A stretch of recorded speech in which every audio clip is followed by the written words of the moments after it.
On today's episode, our Toughest Mudder Midwest preview with Kris Mendoza. DJ, give the people what they want. Kris Mendoza. This is the world's toughest podcast.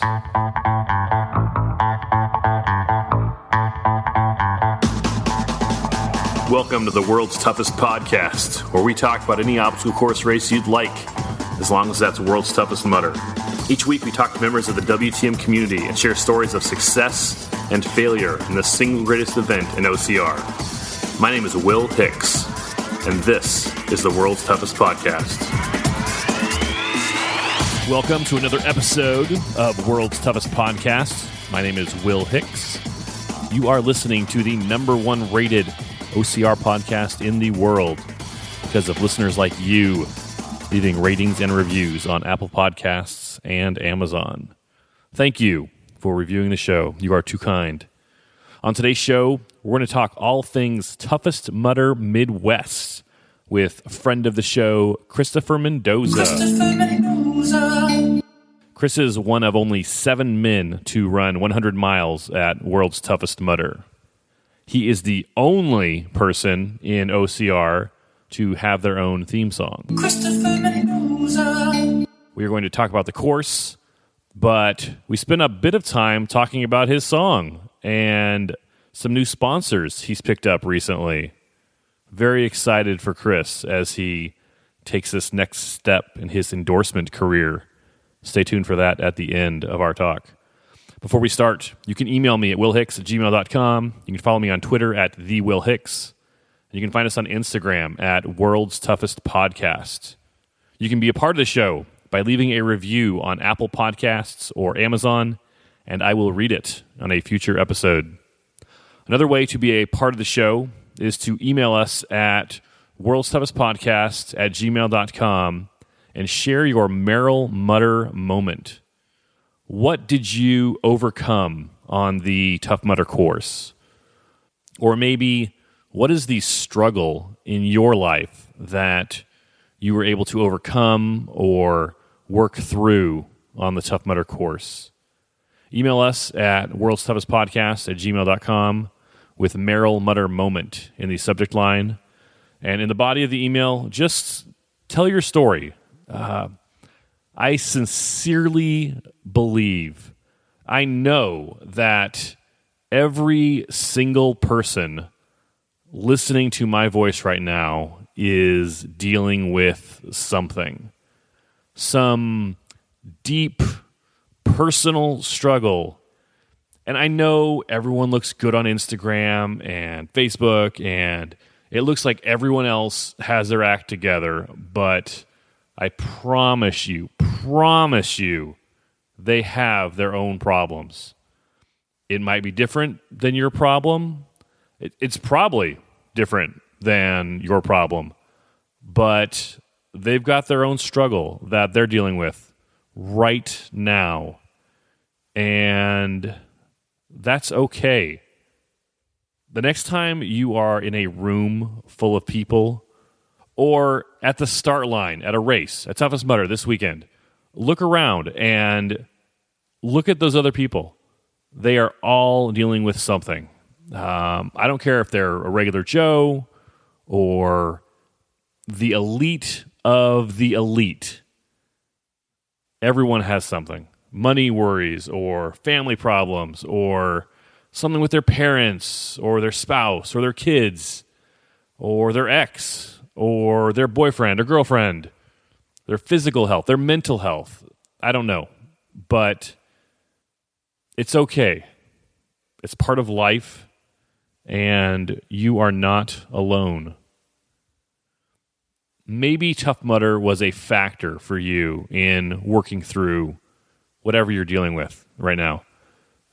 We would love to hear about it. Email World's Toughest Podcast @gmail.com with Merrill Mudder moments in the subject line. And if your moment is selected, you will be a guest on the podcast. I will interview you, and you can share your story. And as a bonus, you'll also get a free pair of Merrill trail running shoes. Merrill is very supportive of the podcast. Thank you to Merrill.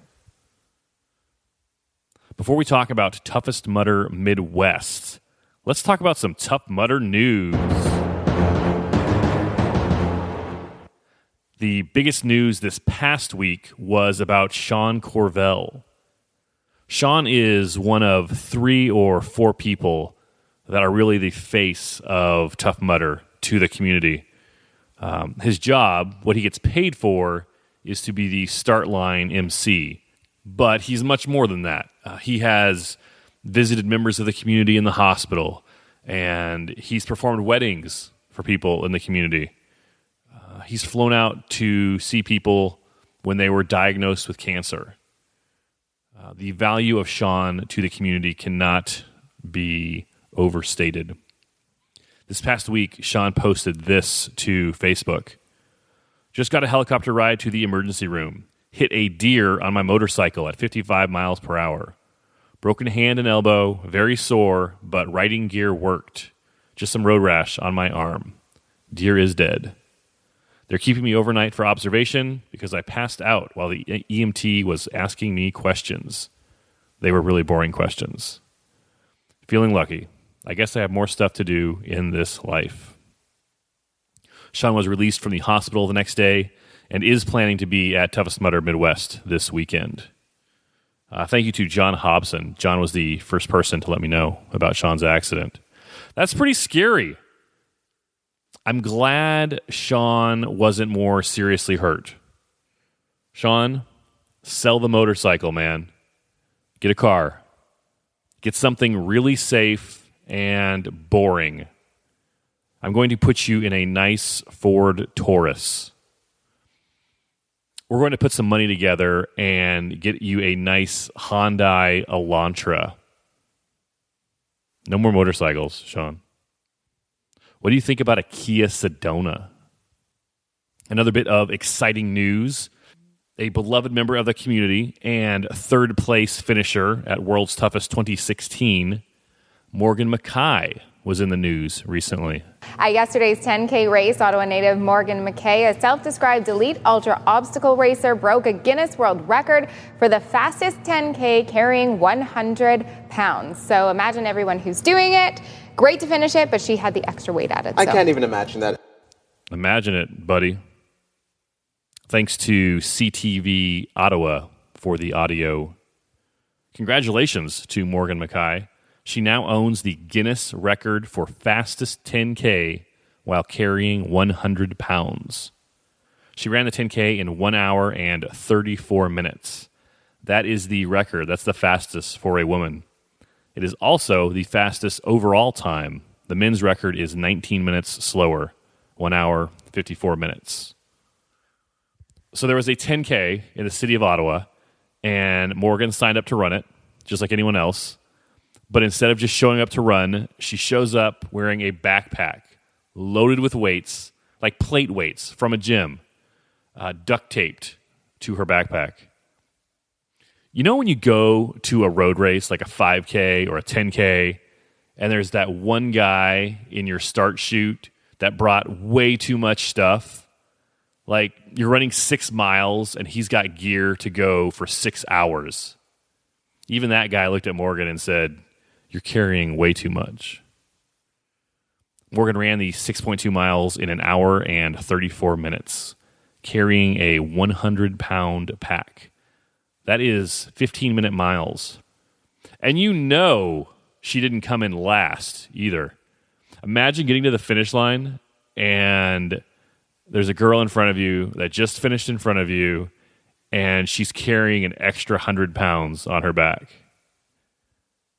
That would crush my spirit. And I know Morgan would beat me. Morgan, you got to go easy on us slowpokes. Congratulations on the Guinness record, Morgan. We are all very proud of you. No one can ever take that from you. I mean, unless they beat your time. We have received lots of kind words from people about our last episode. Last week we had a Spartan Power Hour with Spartan CEO Joe DeSena. Mike Stefano talked about it on his Obstacle Running Adventures podcast for a minute. If you listen to Mike's podcast, can you do me a favor? go leave him a review on Apple Podcasts. He's been sitting right on the brink of double digits for a while. Someone push him over. So, about our Spartan episode. I got emails, I got texts, I got messages on Instagram at World's Toughest Podcast. If you haven't heard that episode, check it out. It is the one right before this one. Season 2, episode 24, or number 82 overall. Wendell Gosh told me on Instagram that episode is the best thing I've ever done, which is very kind, but not true. One time I was doing Twinkle Toes at Tough Mudder, and I was about to fall off, so instead of falling, I jumped sideways, and I landed on the next cross piece, and I finished the obstacle. So I don't know if the Spartan episode was the best thing I've ever done, but also I have 2 kids. But really the Twinkle Toes thing, too. So are we going to do that again?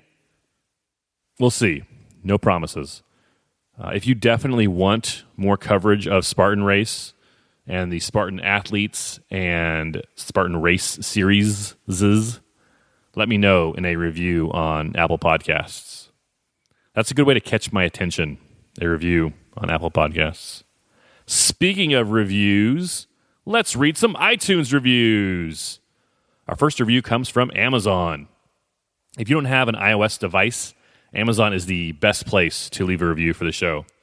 From Amazon, Sean Myers writes, podcast for everything about the greatest OCR event, WTM, 5 stars. The best place to gain insight, information, and motivation for anything Tough Mudder related, and of course, World's Toughest Mudder. Will Hicks conducts great interviews with elites about their training, real-life stories, and how to go the distance. For most listeners like myself, listening to the average Janes and Joes motivates me to better myself for the upcoming events. The podcast motivated me to go from completing 2 full Tough Mudders to doing 2 toughest and World's Toughest in 2018. Great podcast for any OCR enthusiast. 5 stars! Learn some new catchphrases and have a few laughs as well. Thank you, Sean. I do love me some catchphrases. Thanks for leaving that review, Sean. I appreciate it. I just saw Sean at Toughest Mudder South in Texas a few weeks ago. Sean was injured going into the race, so instead of racing, Sean spent about 6 hours on top of Everest helping runners up the wall. Well done, Sean. It was good to see you in person in Texas. Our next review comes from Apple Podcasts. The Goat writes, 5 stars. WTM podcast, amazing as always. You touch the personal side of OCR. I speak for a lot of folks in saying your podcast has opened the door to trying many new things and living a much happier, healthier life. Will, you are a great asset to the WTM community and to all the people you reached. Thank you for all your hard work. Thank you, the Goat, for writing that review. That's Jim Campbell. Jim is the first person to get his 100X headband for 100 separate Tough Mudder events. And he's got to be getting close to 175 now. Jim, let me know your number. Whatever it is, it's ridiculous. Just so many. Jim's been on our show several times. His most recent appearance was Season 2, Episode 2. Number 59 overall, kind of the beginning of this year, January, February maybe. We talked about all the new obstacles for 2018. Another good episode with Jim was which toughest was the toughest from last year. That was with all 4 people that did all 6 toughest mudders in 2017. Season 1, episode 37, number 37 overall, if you haven't heard that one. Thank you for the kind words, Jim. I appreciate it. If you'd like to be a part of the show, like Jim Campbell and Sean Myers, you can leave a review also. On your iPhone or iOS device, open the Purple Podcast app and search for World's Toughest Podcasts. Click our logo, and then scroll down and click Write a Review. On Android, open your internet app and go to Amazon.com. Search for World's Toughest Podcast, click our logo, then click the Enable Skill button. Then you can click the Write a Customer Review button and write that review. And I will read it on a future episode. Toughest Mudder Midwest will be held in Oxford, Michigan, about an hour north of Detroit. Here is a trivia question for you. If you are in Detroit and you head south, what is the first foreign country you will go into? It's not Mexico. It's not Cuba. It's Canada. True story. Go look at a map. Toughest Mudder Midwest will start at midnight local time on Saturday night, ending at 8 a.m. Sunday morning on June 2nd and 3rd. Those are Eastern times. The race begins at 9 p.m. Pacific time, 5 a.m. London time, and 2 p.m. Sydney time. If you want to follow race results, check out our Instagram page. That's at World's Toughest Podcast.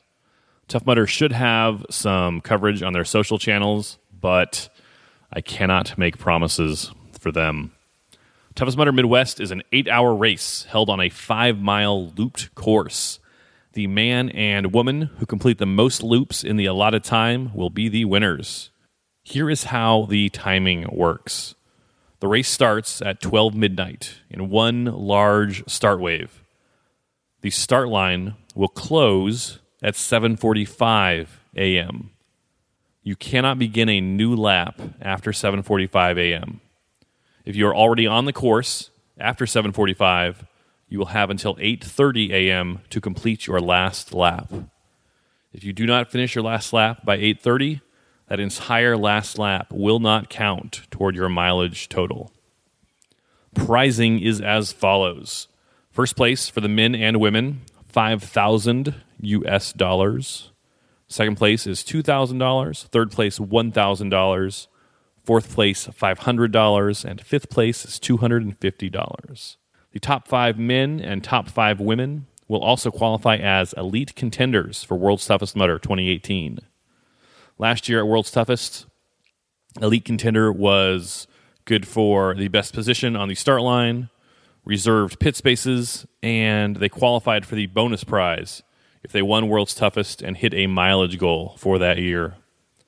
Tough Mudder has not officially announced the elite contender perks yet for this year, but I would imagine they should be the same as last year. Other prizes and awards you can earn include complete 25 miles, you'll receive a 25-mile Toughest Mudder patch. Complete 50 miles, you'll receive a 50-mile Toughest Mudder patch and a free entry into World's Toughest Mudder.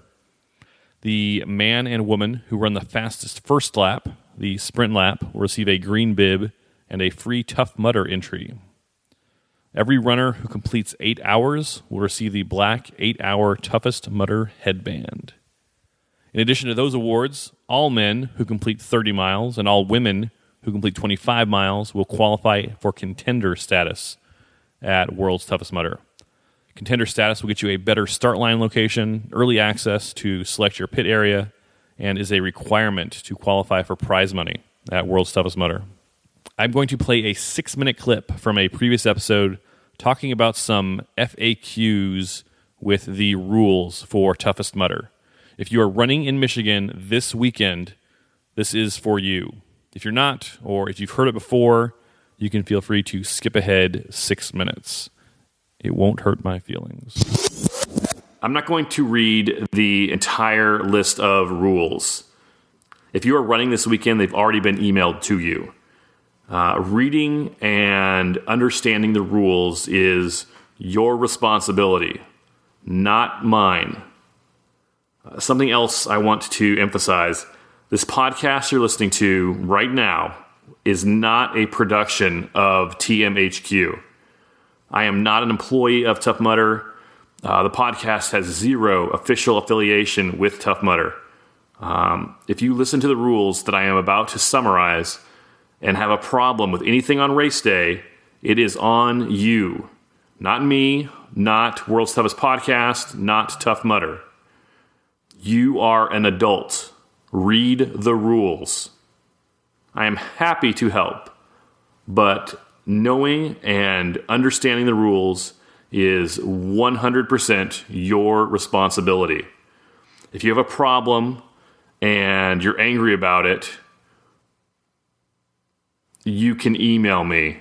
ignorespam@juno.com. Definitely hold your breath waiting for a reply to that email.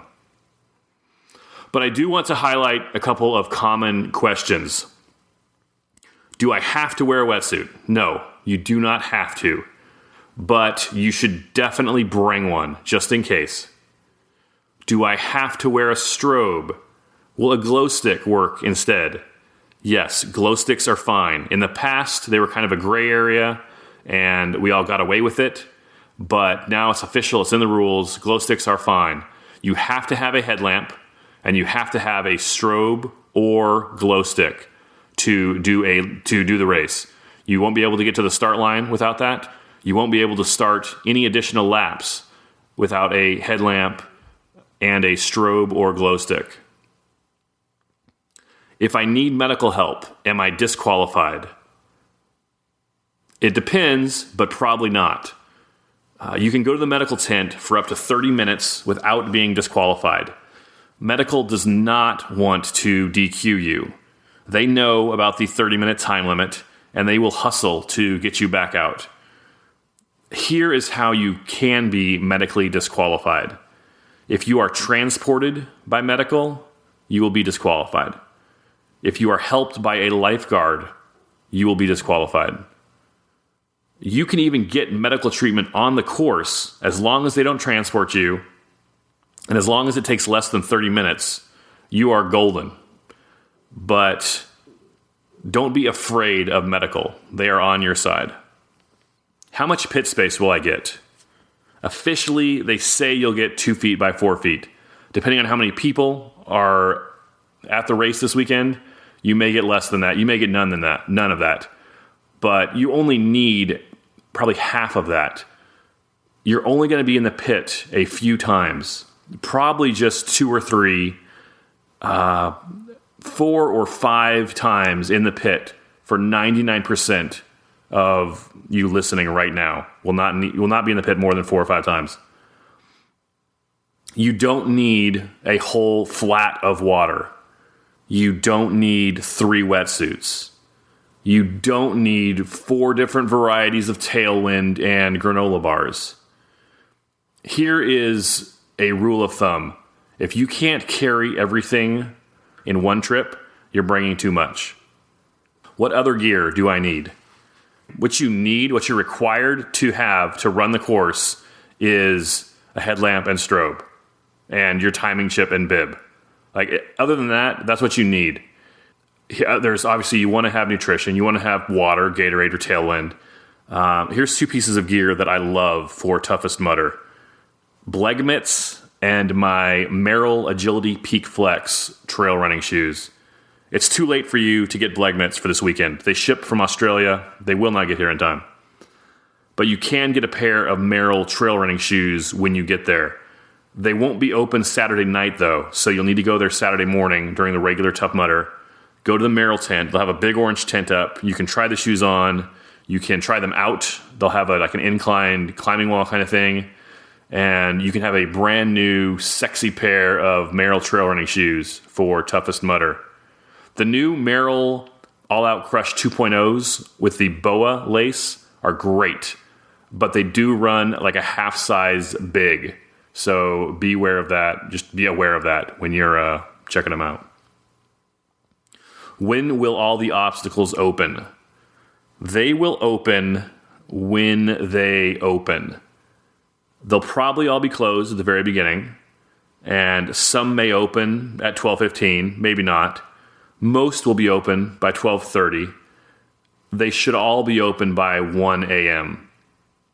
That is 100% subject to change, though. That was different at every single Toughest Mudder last year that I went to. If it's different than what I just said when we get there, talk to TMHQ, not me. Or you can email me, ignorespam@juno.com. If you have any other questions on the rules, please consult the rule book that was emailed to you. Knowing and understanding the rules is your responsibility. And we're back. live. I mean live, I'm recorded on your phone. Live. Let's talk about the elites running this weekend. First, the men. Ryan Atkins will be running in Michigan this weekend. Atkins is the greatest endurance OCR athlete in the world. He has never lost a race 8 hours or longer. He has won the 24-hour World's Toughest Mudder 5 years in a row. And between last year and this year, has won 5 8-hour Toughest Mudders in a row, including Toughest Mudder South in Texas a few weeks ago. Atkins ran 45 miles at Toughest Mudder South. Atkins is your man to beat at Toughest Mudder Midwest. Here are some of the men looking to dethrone Atkins. Kris Mendoza. In 2016, Kris became one of only 7 men to run 100 miles at World's Toughest Mudder. In 2017, at World's Toughest, he ran as part of a national relay team, and his team ran 120 miles, eventually resulting in them being awarded first place. It's kind of a story, don't ask. Kris has already qualified as an elite contender for World's Toughest 2018 with his 40-mile 5th place finish at Toughest Mudder South a few weeks ago. Kris will also be our guest in a few minutes to talk about the course at Toughest Mudder Midwest. Matt Lister. Matt was one of 5 men in 2017 to run 50 miles at an 8-hour Toughest Mudder. He did it at last year's Toughest Mudder Midwest in Chicago. Matt just missed getting his elite contender status at Toughest Mudder South last month with his 40-mile 6th place finish. Evan Perperis. Evan finished in 2nd place last year at World's Toughest Mudder in the classic 2-man team category with Wesley Kerr. Toughest Mudder Midwest will be his 2nd Toughest Mudder of the year after Toughest Mudder Europe Midlands. Evan finished out of the top 5 in Europe, although he did get 40 miles. Robert Killian told me he may or may not make it. He is deciding between this toughest in Michigan and the one in Boston in a few weeks. If Killian shows up, expect him and Atkins to battle it out for the top spot. Then I would expect Mendoza and Lister to battle for 3rd and Evan to round out the top 5. Evan could finish higher if some things break his way. Let's talk about the women. Your top 2 women will be Rhea Coble and Lindsay Webster. I don't know what order they'll finish in, but they will be 1st and 2nd. Let's talk about Rhea Coble. Where's Rhea? 5 stars. There she is. Rhea won World's Toughest Mudder last year with a women's record tying 90 miles. And she set a WTM record, men and women, by winning it wire to wire. She also finished in 1st place with 40 miles at Toughest Mudder South in Texas last month. So your men's and women's World's Toughest Mudder champions will be at Toughest Mudder Midwest this weekend. And they both won Toughest Mudder South in Texas last month. Except, here is a wrinkle. Lindsay Webster is also going to be there this weekend. At Toughest Mudder South, Lindsay finished her 1st Toughest Mudder without winning. Rhea took the win, Allison Ty took 2nd, and Lindsay took 3rd. In 2017, Lindsay was undefeated in the 3 Toughest Mudders she ran. She won in Atlanta, she won in Whistler, and she won Toughest Mudder Midwest 2017 in Chicago. Rhea and Lindsay are 2 of the kindest women you will ever meet. But they don't run to get 2nd place. I know Lindsay would rather finish in 1st than not. Texas was the first time Lindsay has ever left a Toughest Mudder without a 1st place finish. The race between Lindsay and Rhea will be great this weekend. 2 other women to watch, Chikorita and Deanna Braz. Alex Chikorita Rodania will be there. This is Chikorita's 1st Toughest Mudder of 2018. She did really well in 2017 at Toughest Mudder. She finished in third place 3 separate times, and then in fifth place another time. Her best finish was 40 miles at Toughest Mudder Midwest in Chicago. Good for third place. I really don't know what to do with this last girl. Deanna Braz. Deanna is young, early 20s. She wins the 10-mile Tougher Mudder races all the time. She has more Tougher Mudder wins than anyone else. And she does good at Toughest Mudder. But here's my deal with Deanna. She will run the 10-mile Tougher Mudder on Saturday morning and win. And then she'll run the 8-hour Toughest Mudder on Saturday night and finish just out of the top 5. If she would skip Tougher Mudder in the morning, I know she could finish in the top 5 and get her elite contender status for World's Toughest 2018. I have told her this, and we have talked about it. We talked about it at Toughest Mudder South last month, a few weeks ago. But she's happy. She told me she's not worried about winning Toughest Mudder right now. She is more interested in gaining experience. And she gets that experience by running both races on the same day. Deanna, you are far faster than me. I want to see you in the top 5 at a Toughest Mudder this year. One woman who will not be at Toughest Mudder Midwest is Allison Ty. Allison is still in Australia after her win at Australia's Toughest Mudder 2 weeks ago. She will be competing at the Enduro 24-hour race this weekend. The 24-hour Enduro is affiliated with Adrian Bijanata's OCR-WC organization. They're calling that race the World Championships of 24-hour races, but come on, Adrian. We all know the true 24-hour World Championship race. It's been going on the past 7 years. It's moving to Atlanta this year. It's World's Toughest Mudder. You knew that, right? So there are your elites. About half the time in these races, someone will show up that I didn't know was coming, or maybe it's a local guy or girl that I've never heard of, and they pop in and they finish in the top 5. If/when that happens in Michigan, don't be surprised. One of the most beloved male athletes in the WTM community is Christopher Mendoza. He finished in third place at World's Toughest 2016 with 100 miles, and his national relay team finished with 120 miles in 2017. He is a licensed dentist, an elite contender for World's Toughest 2018, and a noted rap battler with his friend/sworn enemy Keith Allen. He also has his own theme song. It's time to talk with Kris Mendoza. Let's go to the phones. Kris Mendoza, thanks for joining the show.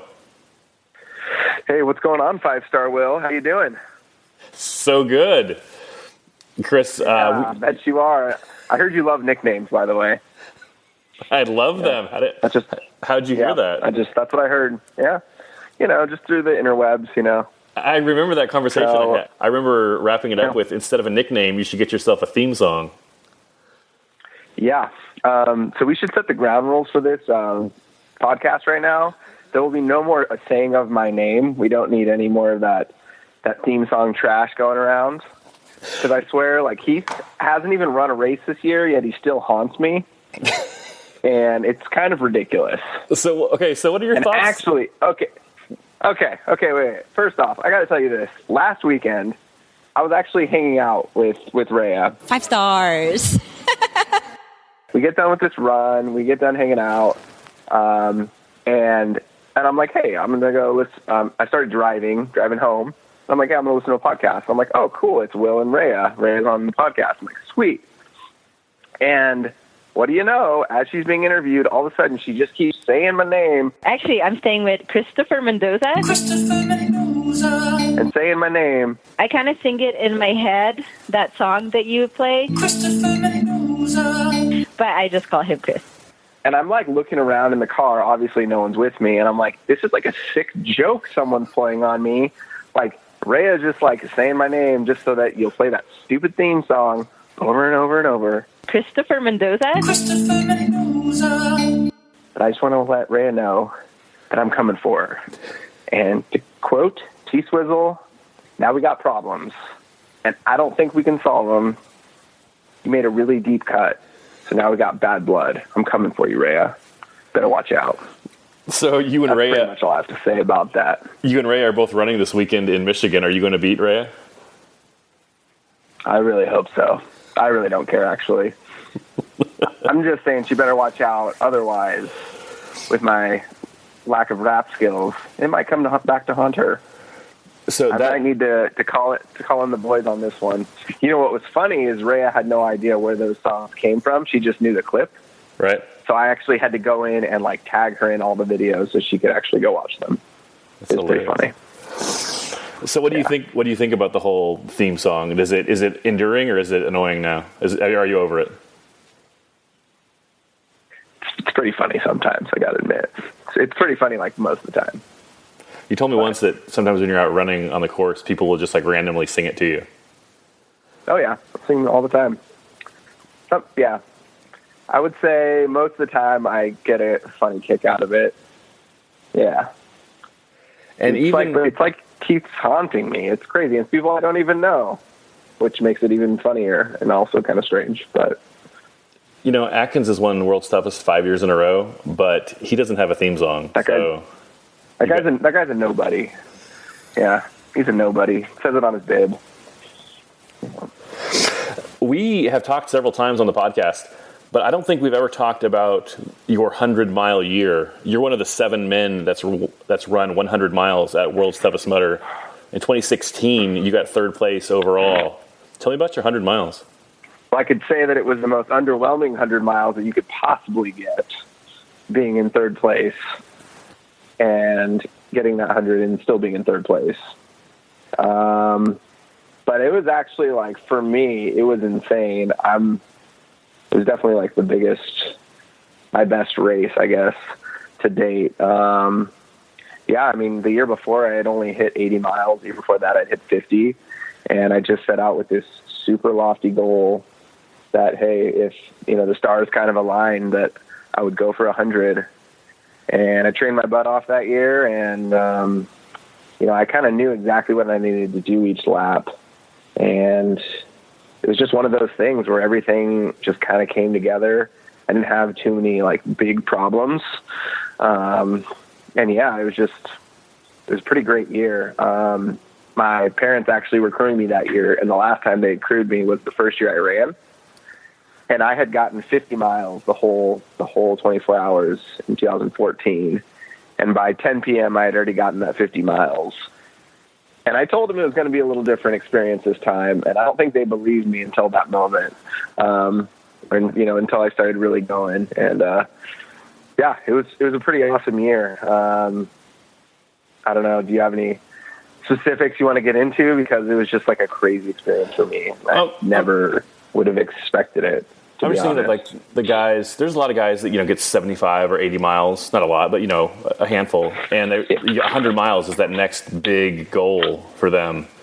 I've heard that at 10 o'clock or, 10 hours into the race is the miles you have at 10 o'clock is half of what you'll have at the end of the 24 hours. Yeah, and I agree with that. I mean, that year I hit 50 miles at 10 o'clock, and that's being pretty optimistic. Not, if you have some really big problem in the latter half of the race, then obviously that's kind of going down the tubes. But, yeah, I mean, I would say I definitely, when I kind of went through like a pacing chart and kind of what I needed to do each lap, gave myself enough leeway so that those last couple laps, I was pretty much walking.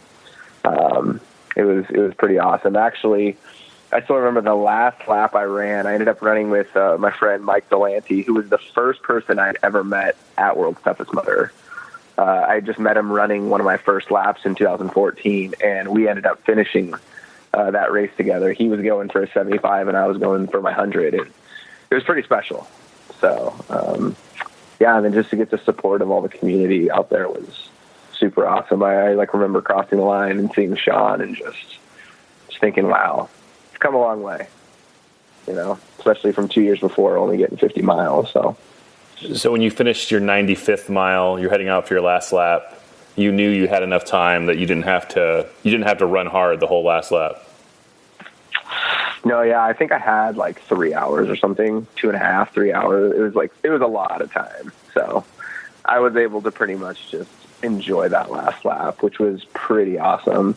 And at that point, Austin and Trevor were so far ahead of me that I couldn't catch them, and the people behind me weren't going to catch me. So I was just cruising in. It was a pretty sweet last lap. That sounds awesome. A little victory lap. Like, you got it. You can't lose it. And just got to finish it out. Yeah, except it's a third place victory lap.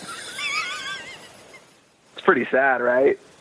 No, it was great. I was super happy with it, but it's just funny. You don't think that if you're going to run 100 miles, you're getting third, and when it happens, you're like, oh, okay, well, it is what it is. And like I always tell myself, I go for a mileage goal more than like a position goal. I'm kind of more about focusing on what I can control, and whatever happens. So, how many miles a week were you running, like leading up to that 100 miles?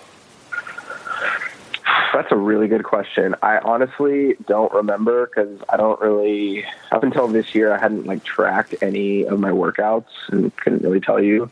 I would probably say I was running 60 miles a week, maybe, and probably doing CrossFit like 3 times a week. I don't know. It wasn't very regimented or structured. Not that my training is now either, but I kind of run when I feel like running. Do you run with a watch or a heart rate monitor, or you just kind of go by feel? I do have a watch with the wrist heart rate monitor, which sucks. So I pretty much run. I'll have like a specific intention in mind, but it's by feel. So if I'm going to do an easy day, I try to make sure that I'm able to kind of talk. Or I might start singing to myself in the middle of my run, which means that you're obviously running slow enough for an easy run. And then if you're doing tempo, you just want to be feeling a little bit of pain throughout the run, and, kind of have different intentions with every run that I go out for. So I think that kind of helps. Instead of just going out to run just to run, to make sure that you have a purpose for each run. Do you run 5-6 days a week still? Now I probably run, I would say 6 days a week, especially during like heavy training time. And I'll oftentimes recently this year I've started to do some double days of running. So if I'm lucky enough, my schedule, I'll either do a run in the morning or early afternoon, and then a run in the evening.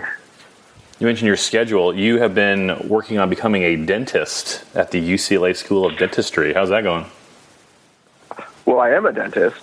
I've been a dentist for 3 years. Most people don't know that. I'm just doing my anesthesia residency now. Okay. So you're in there cleaning teeth and pulling molars and everything? So I decided that I wanted to focus on anesthesia. So what I end up doing is pretty much knocking people out who are going under anesthesia for the dentistry. I don't actually do the dentistry anymore. I would be able to, I'd be able to do that in practice, but I'm mainly focused on the anesthesia. So, for instance, tomorrow I'm working with an oral surgeon who's doing 4 different cases, either third molar removal or implant placement or some, stuff like that, and I'm putting his patients to sleep for him. Is that like the put the mask over your face and count backwards from 10 kind of thing? Yeah, pretty much like that. And then 5 seconds later, you wake up. I got my wisdom teeth taken out when I was, early teens. Late teens, I guess. And I remember that hole. They put it over your face, count down backwards. And the next thing I remember is I was at my house. I'm leaning over the bathroom sink. My mouth is open, and I'm just bleeding out the mouth into this. I have no idea how I got home. It was the craziest thing I've ever done. Yeah. Oh, it's crazy. I think it's rewarding, but it's also hilarious because when some people wake up, they just have no idea what's going on. Sometimes it's hilarious, and sometimes it's just annoying if the patient's thrashing around and just can't control them. Yeah, some people wake up really violent or go to sleep really violent. You'd be surprised. Kris, you are going to be running this weekend at Toughest Mudder Midwest up in Michigan. We have the course map in front of you there. What do you think about Toughest Mudder Midwest? Toughest Mudder Midwest. Well, it looks like a pretty good course. I don't know. Do you want to go through all the obstacles or just kind of like a quick overview? Yeah, we'll maybe just an overview, and then we'll go through them one by one. Have you ever run Tough Mudder in Michigan or any OCRs in Michigan? No. This will be my second time to Michigan ever, and I'm expecting it's going to be pretty flat. I'd imagine it's going to be flat, especially because of all the water kind of on the south end and the east end of the course. It almost looks marshy or swampy. Yeah, I mean, that's pretty much what Austin was like. It felt like we were just wading through water half the time. Although on the west side, it might get a little hilly over there on the west side of the course. Yeah, but I mean, how hilly can Michigan get? That's my question. I don't think it can get that bad. Maybe like 500 feet a lap, which is not bad at all. Well, let's start with the obstacles. The first obstacle on Toughest Mudder Midwest is 6 feet under. Yeah, 6 feet under. This is the one where it's just like a muddy ditch, and then Dexter comes in and he stabs you in the back. No, I'm just kidding. That was that joke. Don't you have to like crawl up like with a net? I think that's it, right? They usually you're in like a hole almost, and there's like a 6 foot ledge where it's either a net or sometimes there's ropes, but it's usually kind of a sloppy mess. And you just crawl yourself out pretty much. The second obstacle is Kiss of Mud 2.0. Yeah, this is just like a mud pit. It looks like the first three is just kind of getting you in the mud a little bit, getting you uncomfortable. Just slow you down. Kiss of Mud and Pitfall. Yeah, Kiss of Mud usually is a barbed wire crawl, but I don't see they've changed the logo from barbed wire to a big pair of kissy lips. So usually I'd expect it to be barbed wire, but we'll see. Maybe Coach will be kissing us as we go through that. That'd be really nice. Really enjoy that. The third obstacle, just cheer us on. The third obstacle, like you mentioned, is Pitfall. Yeah, this is usually just like a little ditch, right? Mm-hmm. Just a little, and pretty much this is the one where you just take small steps. Don't go too fast because you can really twist an ankle on this one. I see a lot of people, especially like in Austin, who had a lot of ankle problems, and a lot of that was because of the mud and how slippery it was, but this is one of those obstacles that's always there that you kind of just got to watch out for. After Pitfall is Pork Soda. What do we know about Pork Soda? This was my favorite from Toughest LA. Oh, wait. That's right. It got canceled. Never mind. No, I don't know what this is. Nobody know what this is? Nobody. The logo looks like a vomiting whale. Yeah. Maybe it'll be like that big inflatable, I don't know, thing from a few years ago at World's Toughest. I don't know what it's going to be. They used to have an obstacle called Beached Whale, where it was like the blobs from summer camp. You know, like where you jump on. That's what I was talking about. Exactly. Like the blob was like a thing where one kid sits at the end, and then another kid jumps off of like an elevated platform onto the other end and launches the first kid out into the water. Except they made us go over the side of it instead of end to end. Right. There might be something with that. And then and at World's Toughest, like that thing deflated and people are getting trapped inside of it. So I think it's a great idea if they bring that back. Sounds solid. I'm really looking forward to that. This may be your one and only time to do Pork Soda. Yeah, maybe. I don't know. Right after I'm looking forward to it. Right after Pork Soda is Arctic Enema. Just the classic, get nice and cold. You know, I found it some places they really put the ice in. They really want to make you miserable. Other places it's not too bad. My advice is get through this and just start running right afterwards. Because I see so many people get out of it and start walking and they're freezing. The only way you're going to warm up is just keep moving. So. And if you're going for time or for mileage, standing at the entrance of it and staring at it is not going to make it any warmer. So just get in there. That's so true. So true. After Arc Enema, there's a bit of a run, and then the next obstacle is Spunky Monkey. Yeah, I mean, it's just similar to Funky Monkey, except all the holds are a little bit different. They're kind of sideways. There's some metal sideways holds. There's some wooden holds, and then some of them are kind of false holds. So I even remember last race, I went to go put my hand into the underside of what I thought was a wood hold, and there was nothing. So I just ate it in the water. So just kind of watch out for that. But honestly, if there are wood holds, they're actually usually you can get pretty good grip on them. But then you have to do the 3 rings. So it's going to be a little difficult. I think they're pretty smart now, Tough Mudder, and they're putting Arctic Enema before that. They're getting us wet before this obstacle. It's making it a lot more difficult, which I appreciate. I think it's making it more difficult, because I think when it's dry, it's not too bad, but wet, it's definitely a challenge. The thing about those wood holds is even when they get wet, they have a little more grip than the metal poles. Yeah. That one's just going to be challenging just no matter what because of Arctic Enema right before it. After Spunky Monkey is Block Ness Monster. Ooh, the classic favorite. Just kind of go over the blocks. This is a good one to get people working as a team. I know, like, for me and a few other people, like, we can just go through it by ourselves. I think if you're going to go through it by yourself, the key is if you're not very tall, push it up a little bit and then push it down and then jump. So you kind of get some momentum to pull it back towards you, and then you can kind of just do a pull-up up it.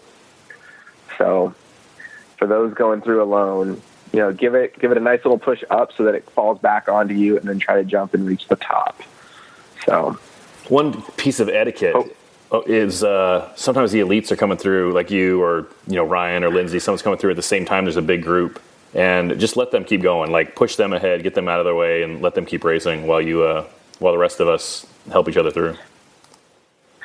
Yeah, but I will say, like, even if you're going for time, like for me, I'm definitely going to help at least one other. If someone helped me get through that, I'm going to help the next person. And to be honest, like, I might not stay there for like 5 minutes, but I want to at least help someone if they've helped me up. Because, sometimes you'll see people who just like kind of just blaze through it. And for me, like, that's not why I run the race. I guess other people, it could be different for other people. I know it's a competition, but I still appreciate the Tough Mudder spirit. So, if you're out there, it's a long race, at least help one person. It only takes a couple seconds. So that's kind of all I'll say about that. After Block Ness Monster is Cliffhanger. Cliffhanger. Which one is... I feel like they've used that name Cliffhanger for a few different obstacles, and sometimes it's like a natural terrain kind of obstacle, like it's just a steep mountain or something. Yeah, and like sometimes they have like a net going up the side of a cliff, right? Or maybe even just like a rappel down kind of thing, like a steep hill with a rope. Right. Yeah, so I don't know what that's going to be. Maybe that'll be the biggest hill that they have. We're just going to have to rappel down it, so... that's just going to be some sort of climbing or descending or some sort. After Cliffhanger is Rope-a-Dope. Yeah, for Rope-a-Dope, this one you just jump out off a platform, grab onto the rope, which is suspended in water. Don't worry about getting your feet wet or anything. Like, that's allowed. Some people think that you have to like jump high enough to not get wet. You can actually get in the water and climb up the rope and then rappel down the other side. You have to transition to another rope. This is kind of where, if you're wearing long compression top and bottom, it kind of comes in handy, because when you rappel to the other side, you can kind of just elbow hook and then hook your legs around it and kind of just slide down instead of wasting your grip strength. Again, if you're wearing short sleeve, I wouldn't recommend it. You're probably going to burn yourself, but yeah. The rope is kind of tricky to climb, isn't it? Yeah, because it's tied down to the bottom, it's really hard to get any kind of hook.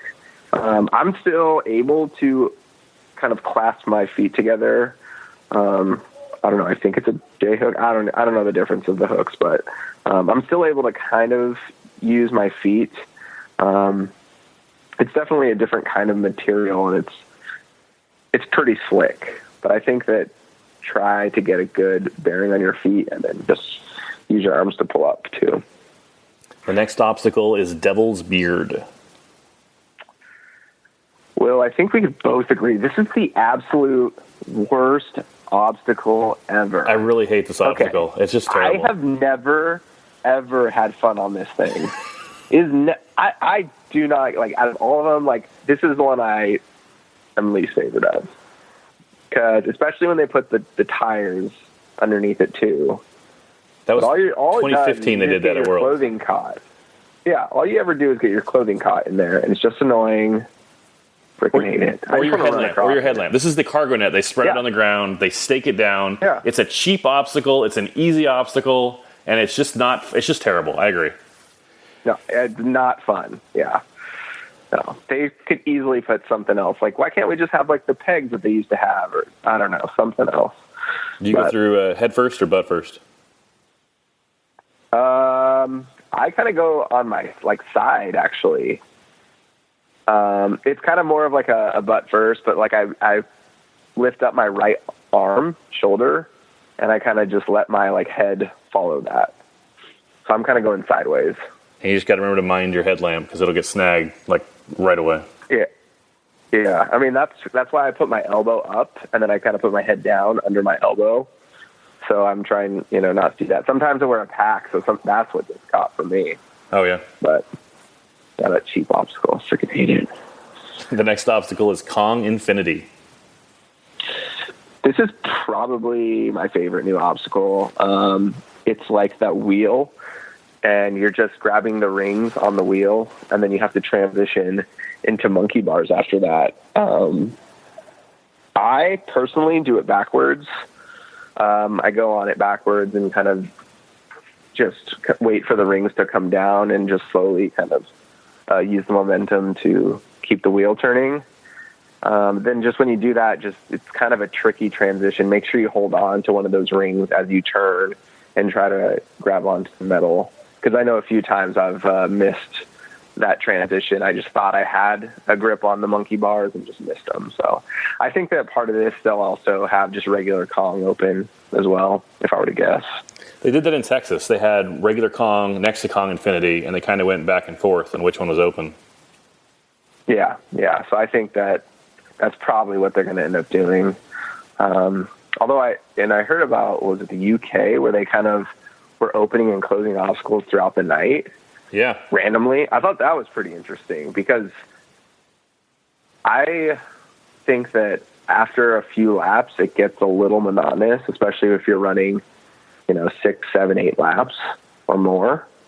So just like that, not knowing, I think that's a cool concept that they could actually implement, and I would appreciate, because you'd never know what's going to be open. That kind of messes with your head a little bit too, because you're hoping it's closed, and then it was closed last lap, and now it's open again, or vice versa.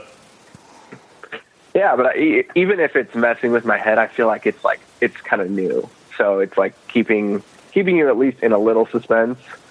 I just remember the last race after 5 hours, you're like, okay, I know exactly what's coming. Let's just do this 3-4 more times. So I don't know. I think it'd be a fun thing to kind of change up if they decide to do that here. After Kong Infinity is Everest Mons. It's like the Monster Everest. Yeah, they're probably going to have one really, really tall side of Everest, and then it was like the past, they had one lane or a couple lanes where they had a rope coming down Everest.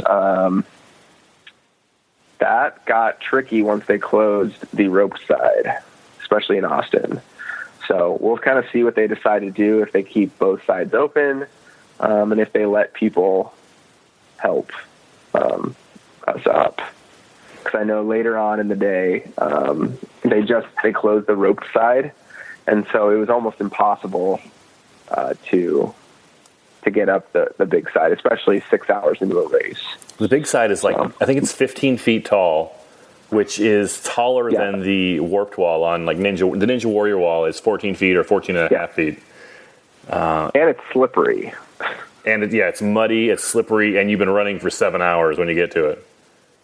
Yeah, exactly. So I have to admit, it made me just a little happy on the inside when Atkins told me that he couldn't do it one lap. I was like, well, at least he can't do something. I was like, good Lord, this guy is like an animal. He's like a machine. And he's like, oh, did you get Everest on the last lap? I'm like, no. He's like, neither did I. I'm like, what?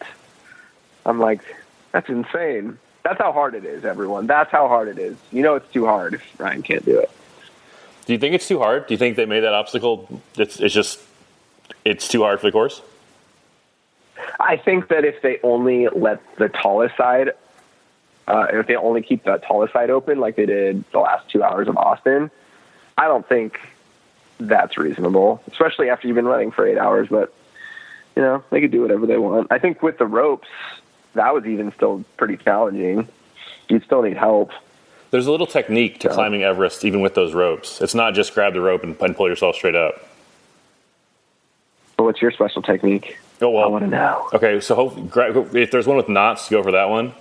Then you run for the rope, and you kind of pull yourself up. But when you get toward the top, you have to kind of put your back foot on top of the rope, and you kind of use that as a way to kind of push yourself up a little bit, so you can, or at least take some weight off of your arms, so you can reach an arm up to a guy that can help pull you up.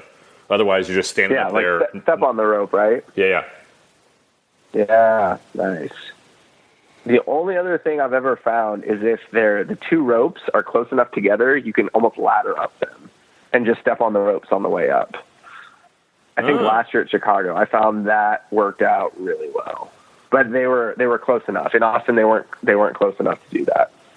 It's a good trick. So, The next obstacle is Berlin Walls. Yeah, you just got to get up and over those walls. I don't think they're going to have a T coming back. Sometimes they have like a little bit of a ledge that comes back on you. But I think that this is just going to be straight up and over. This one gets a lot more challenging as the day goes on or as the night goes on, and you really can't pull yourself up. So this one to me is the best indicator of how I'm doing in the race, because at the beginning of the race, it's like, all right, just do a quick pull up and you're up and over and keep going. But like by the fourth or fifth time, it's like a struggle to get up just halfway up. Dude, I feel like a beached whale on top of it, just like trying to roll over the wall. Yeah, by the end, it's just horrible. It's okay, don't worry, Will. Everyone feels that. After Berlin Walls is just the tip. It's a great one. That was horrible in Austin because it wasn't. So what it was this wooden plank that you would kind of traverse going along the side.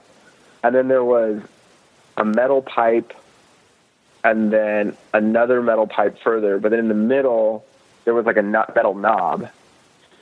And so you'd need to traverse those three metal pieces and then go back to a wooden traverse. Well, the problem was there was nothing securing the whole apparatus. So it would lean towards one direction. It would lean whichever way you were holding it towards you. And so you couldn't really get any good leverage on the metal pieces, and you'd usually just slip off. So I have no idea how to tackle this one. Maybe having someone on the other side of it to kind of counterbalance you can make it pretty even as you go through, but you kind of need some help. Unless they decide to secure it from the top so it doesn't tilt. I'm not sure how this one's going to go. Last time the penalty was so short, it wasn't even worth it. So it might be one of those where it's just like touch it and go. Yeah, and at least in Texas, there was no water under it. It was over a bed of like wood chips, which makes me kind of nervous when all your attention is up top and upper body, and you're not even thinking about what's underneath you. It can make it kind of dangerous if you fall. Yeah. So, I mean, just make sure if you do fall, kind of like good climbing technique is just don't like straighten your legs, just kind of collapse when you hit the ground and kind of roll into the ground. Let your body take it instead of your legs. Yeah, you don't want to be like Carlo and like break your leg or whatever the heck he did on Kong. Gotta be smart about this. Carlo Piscatello? Yeah, like a few years ago, he like hurt himself on Kong. Maybe he knocked himself out. I don't know. He fell wrong. After just the tip, there's another long run, and then the next obstacle is Quagmire. Quagmire. This is pretty much just like one of those other mud pits. This is like Pitfall without the little holes, yeah. Yeah. So, I don't know. This is another one where they kind of could change it, make it a little more trench-like or whatever. But yeah, it's usually just a mud obstacle. After Quagmire is Mud Mile 2.0. Yeah, I'm interested. It's interesting that they have this so late in the race. Sometimes they dig out the trenches to where it's just pretty impossible, but I think having the normal Tough Mudder going through the day, there probably is going to be a line or two that you can kind of do by yourself. I found in Austin there was a definite line that anyone could do, or most people, I should say, could do by themselves. But if you tried to go anywhere else besides that, it was near impossible. You'd need some help. So I would just say look for the line and kind of stick to it. The next to last obstacle is Cage Crawl. This is Brian Gowicki's favorite. Pretty much if you're claustrophobic, it's not fun at all. My recommendation is just fine. This is pretty much just a cage that you're laying on your back and you're looking up right at the cage. The cage is like a few inches from your face, and all you have to do is pull yourself through the water using the cage, the fence, but it's a pretty tight fit. So I would recommend actually taking your headlamp off of your head, because sometimes that will run into the fence, and then I close my eyes and just start kind of pulling myself through. I find it kind of relaxing. So how do you make sure you don't zigzag with your eyes closed? I usually try to find, there's usually a pole that goes through the whole thing, like a center pole, and I'll just make sure my hands are on both sides of that. It's a good trick. Something else that I told Brian this because he hates it. You're right. He hates this. Is those cages? Oh yeah. Like worst case scenario, you can just stand up and you're fine. Like they're not like nailed down or anything. No. They're nailed down. They're nailed down, and you can never get out. You have to crawl through it. You have to. Okay, wait. Maybe I'm lying, but still. The last obstacle is happy ending, slippery when wet. Yeah, you just, there's like a rope, kind of like pyramid scheme, and you just use the rope, climb up, and then you slide down. What do you think of that slide on the back? This thing is called Happy Ending, and my tailbone was sore for like 5 days after Austin. I was not happy. Not happy at all. I had a sore ending, so. Yeah, exactly. Not where it's not a good sore. It's just a bruised sore. And then you go into like a puddle of water, and then finish line's right there.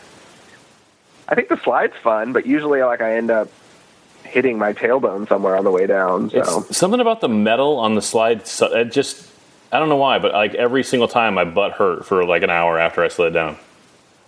Yeah. And then you had like 15 minutes to recover, and then you're like, great, let's go through this again. Fantastic. So that is all of the obstacles for America's Toughest Mudder Midwest. What do you think of the course as far as difficulty? Hard, easy looking, moderate? I think that with all of these, it's just the obstacles are going to be the obstacles. The biggest difference is going to be the terrain. In Austin, it was pretty much super watery. It was just a ton of water, which slowed us down, and really muddy, so it was really hard to run.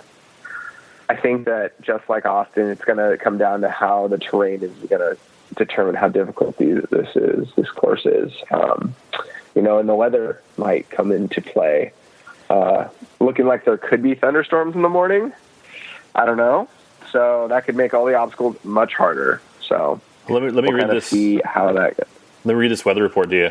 On Saturday night, it says mostly clear skies, low 54, winds 5 to 10 miles an hour. Sunday morning, Thunderstorms likely. High 67. Ooh. Chance of rain 80%. Oh, okay. Well, it's going to rain. Assume it's going to rain, everyone. 80%. How does prepared? Say it does rain. Say it's coming down, pouring. How does that affect your race, or how you should prepare for it? For me, it's going to really just be about temperature. Does it get really? Does the rain make me really cold? If it does start raining a lot, maybe I'll throw on a windbreaker. Usually 5 to 10 miles, I'm pretty okay. But, right when it gets to 11 miles per hour of wind, you definitely need a windbreaker. I don't know. It just gets crazy going from 10 to 11. So, no, but, I mean, I would bring a windbreaker for sure. You might need a wetsuit depending on how fast you're moving. So, but for me, it's going to come down to how hot it is or cold it is, and then that's just going to make the obstacles way more difficult, so you might be running into a few more penalties. For a lot of people, this might be the first time they're running in a wetsuit, and they might not realize why they need a windbreaker also. Why do you need a windbreaker if you're already wearing a wetsuit? Oh, I mean, first of all, if it's your first time running in a wetsuit, make sure you pee in it before you get out there. That's pro tip number 1, okay? That needs to be done. And number 2, why is that? Wetsuit does not... Because you got to break it in. That's like the key thing. You got to make sure you run in it a little bit, get it wet, pee in it. I mean, that's why you're ready. If you go into a race without a wetsuit that you've peed in, you're just going to chafe all over. It's just going to be horrible. The wetsuit's going to retaliate on you. It's not going to be good. Okay, good tip. Yeah. Yeah, that's pro tip. You need to be able to do that. Also Vaseline. But anyways. The wetsuit does not actually prevent any wind from getting through. That thing, if it gets really windy, it still bites. It still bites a lot. And putting something on your head, whether it is a windbreaker, whether it is like a neoprene cap, something like that, when it gets really windy, is crucial. What's your pitting advice? People coming into the pit, nutrition, that kind of thing. So if you have someone crewing for you, just make sure you have like a pretty clear plan of what you want each lap.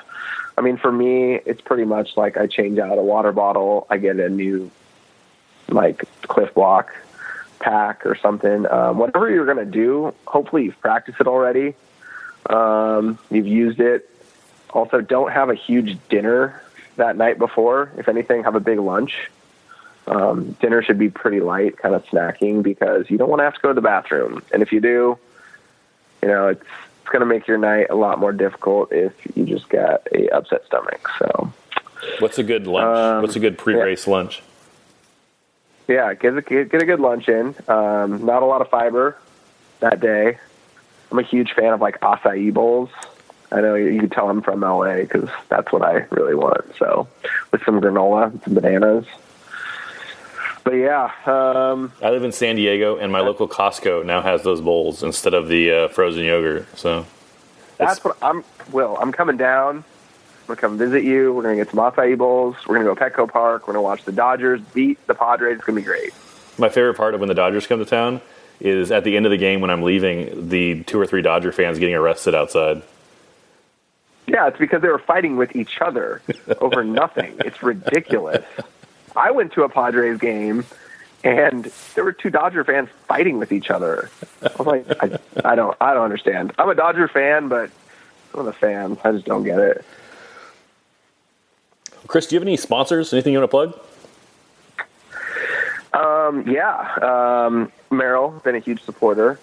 So I'm really lucky that they have some great equipment. I love their shoes. I love like all of their just pretty much equipment, their windbreakers, things like that. I got some great coaches. My running coach, Matty Gregg runs. Strength conditioning coach, CrossFit Carlo Piscatello. My mental fitness coach is Keith Obstacle Coaching at Keith Allen. He's a horrible coach. Mainly it's just him telling people to sing at me throughout the whole course. And obviously my nutrition and supplements coach, which is none other than Ryan Woods, because we all know he knows the most about nutrition and supplements. Oh, come on, Will. You can at least laugh at that. Yeah, come on. Do you have any referral codes for all your coaches? I don't have referral codes. I don't even think they have websites. You should contact all of them, though, because they will have no idea it's coming. And, I think that'll be great. What you mentioned Merrill shoes. Are you going to run in the all-out crushes? Are you going to run in the Agility Peak Flex? What do you like? I like the all-out crushes. There's a little less support or cushion on them, but for a race that's this length, I think they do fine. I've ran further than like 40 to 50 miles, and pretty much that's kind of like my cutoff. I would need to switch to the Agility Peaks. If it was longer than that, but for anything shorter, I'm fine with the all-out crushes. Again, don't come into this race without trying on your shoes. That's another huge thing. So, but I'm a big fan. That's a really good point. We're kind of, we're recording this on Thursday night. It's kind of probably too late for most people, but for people in future toughest, definitely take your stuff for a test drive. Yeah, including your wetsuits. Go take it for a pee. Exactly. I'm glad you listened to something I said, Will. Kris, how can people find you on social media? Ooh, that's a good question. I'm on Instagram. I think it's KDozo04, pretty sure. And Facebook, it's my name, which does not need to be said on this podcast because I already set that rule. So it's a name. You can find it. What should people search for?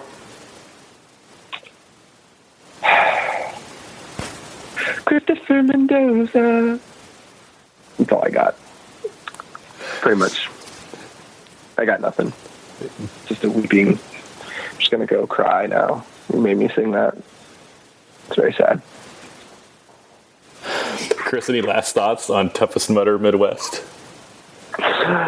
No, Will. 5-star Will. I am just super excited. I'm excited to see everyone out there. Let me know if you're going.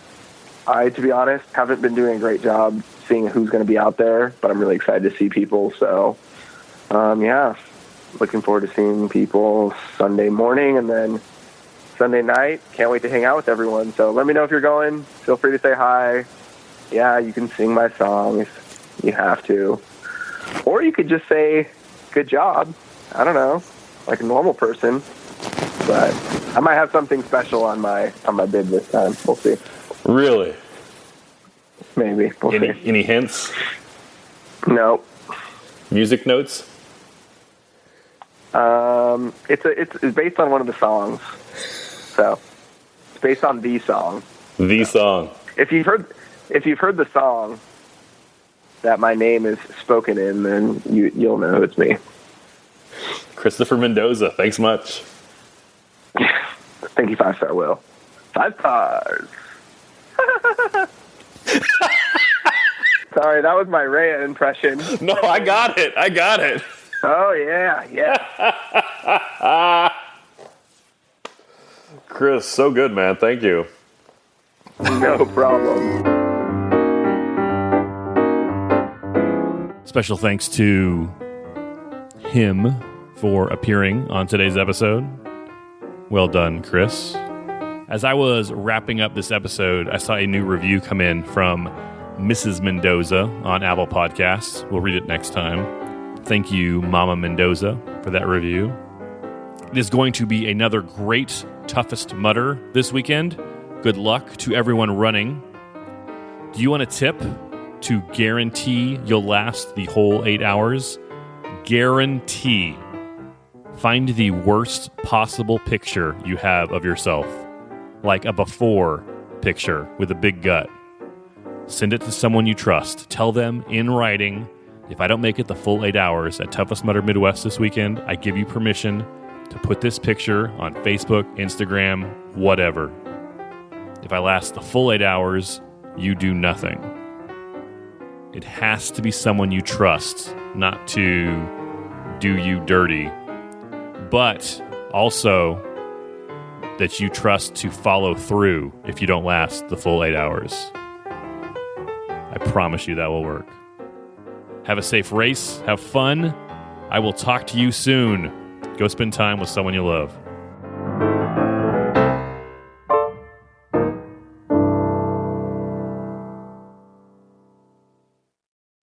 5 stars. 5 stars.